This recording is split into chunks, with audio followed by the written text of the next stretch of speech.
Go defend yourself and put forth your facts. If it's one-sided, tomorrow too, when we take over government in 2019, we'll also turn it one-sided too. And if it continues like that, one side fight the other side fight the other, at a point it will be difficult for a public office holder to try to dip his hand in the public till. This is good for our country. And I think we must commend Mr. President and commend all of us who are part of this government. Again, I am not unaware of the fact that you are coming from a background that ordinarily it would have been difficult for you to descend to a level as to be a very humble servant. Given the noise of Sarin that you had listened so much for a long time, and yet you find yourself one among equals. We must commend you for this and encourage you to continue, because it is not an easy to lead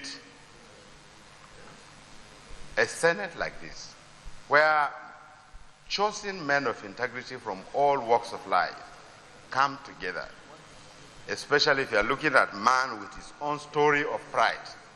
So I am so grateful to be associated with the 8th Senate, and I am praying that God will give you wisdom and understanding to steer the affairs of this Senate to a level that will have a story to write when we complete this 4-year term. Thank you. God bless Nigeria. Senator Foster Ogola. Thank you, Mr. President. Like the earlier speakers, I'm Senator Foster Ogola. I represent the Zone people and the people of Bayelsa West Senatorial District. I want to congratulate the Senate President and the leadership of the Senate, and indeed all distinguished senators, for all we have been able to do for the past 1 year. In reflecting what we have achieved and experienced in the past 1 year, it will be wrong to limit the happenings only to the floor of the Senate of the Federal Republic of Nigeria, because as a people, we have experienced the same plight, government after government. The attitude of government towards my people, the Jaw people, and the people of the Niger Delta producing oil have always been the same.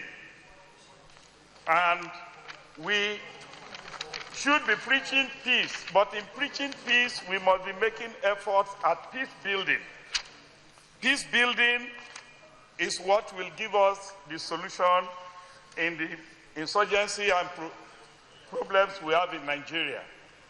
Mr. President, in 1994, I led the joint delegation to the Constitutional Conference, and we agitated for 13% derivation. 20 years after, 13% remains 13%, when the constitutional provision says not less than 13% every 5 years. And today, I want to propose peace-building processes for Nigeria and for the development of the Niger Delta. I wish to propose that the amnesty program is a mere palliative and is not a solution to our problem. I am advocating that Nigeria should be considering 25% derivation for our people, 25% derivation of all the construction contracts for the Niger Delta, and let's see whether in the next 5 years people will be blowing up pipelines. When people decide to allocate resources at state governments, the Jaw tribe, the 4th largest, is cheated because we have only one state. When you now allocate police employment on local government basis, we are further cheated because we have only 8 local governments.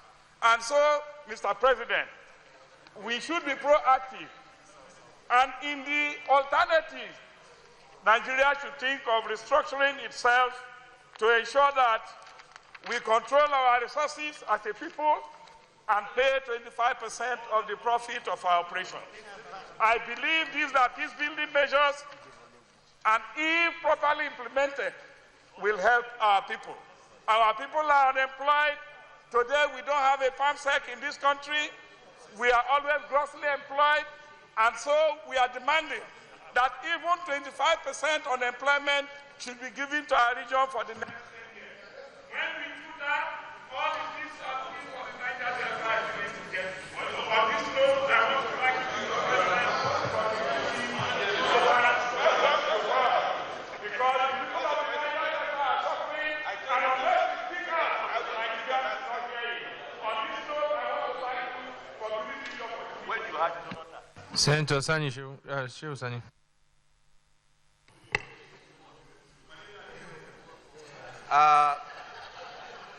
Mr. President,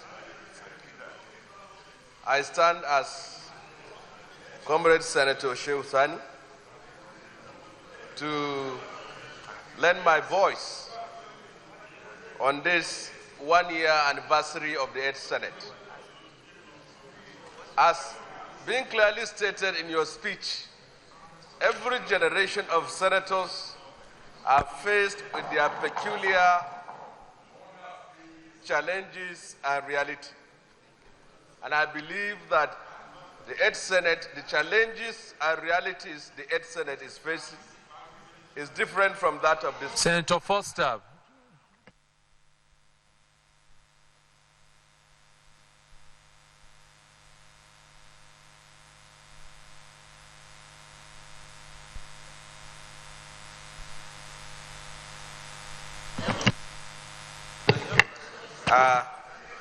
Mr. President, as stated clearly in your speech, every generation of senators are faced with their peculiar challenges and realities. And I believe the challenges and realities of the 8th Senate is different from that of the 7th Senate. The senators of the 7th Senate were operating at $120 per barrel. The senators of the 8th Senate are operating below $40 per barrel. The senators of the 7th Senate have over 80 billion in their foreign reserve, and that of the 8th Senate, we have less than 26 billion. So I will say it very clearly, I heard all the eulogies and praises given to this Senate and to ourselves, but posterity will not judge us by what we say about ourselves, but what those people we represent say about us. And I must say it very clearly, your leadership has been able to steer the ship of this Senate from a convulsive beginning to a harmonious process which we are seeing. And this is the first time in the history of this country where the opposition that have been used to living on the trenches are now adjusting themselves to the realities of government. And the government at that very time that have been used to the luxury of power are now adjusting themselves to the reality of being an opposition. And I will say it very clearly, that we started with a lot of conflict, misunderstandings, and disharmony. But I will say it in the words of Winston Churchill, if we open the quarrel between the past and the present, we are certainly going to lose the future. So what this period demands is for us to take stock, look at our weaknesses and strengths, and see how we can do better in the next 1 year. On paper, the tenure lasts for 4 years, but every government has only 2 years to spend in power. The third year is campaign, and the fourth year is elections. If we don't get this thing right in the first year, we have a duty to prove that we can do it on the second year. And let me say this very clearly, that this is the largest parliament that represents the largest black race in the whole world. And we have a duty as representatives of this black giant of Africa to give the whole black race a new hope that we can do it. If Nigeria makes it, the whole Africa will certainly do it. And on the last note, I will say this very clearly. we must not delude ourselves thinking that the West